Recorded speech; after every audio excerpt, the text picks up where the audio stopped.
overwhelmed. None of us are going to have a happy Christmas this year, not the poor people anyway. I don't think that the working class person and the unemployed should pay for the crimes of the bankers and the government, and have made life intolerable for all working class people, myself included. For all the anger at the government and the banks, the hope is that the short-term pain will lead to stability and growth. That's the hope. But a high-profile investor is predicting a much rockier path for Ireland. Mohamed El-Arian of the investment fund PIMCO believes that ultimately Ireland will default and stop paying off its debts.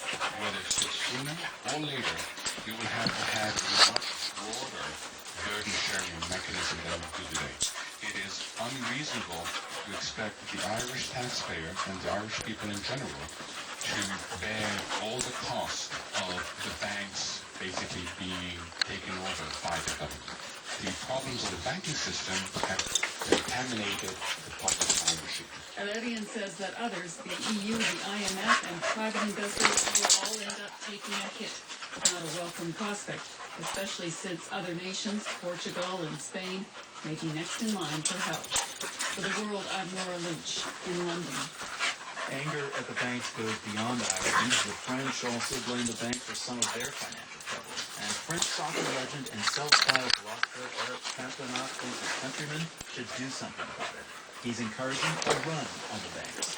Anita Elash reports. Eric Cantona's legendary powers on the soccer field earned him a lot of money. He claims he's a billionaire.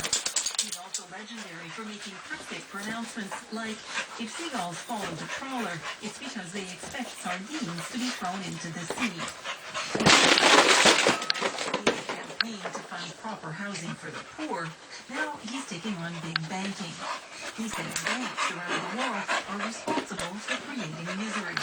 In a recent interview with a French newspaper, he said he sympathized with recent protests against France's pension reform, but he said a more effective protest would be for everyone to withdraw their money from the bank on the same day.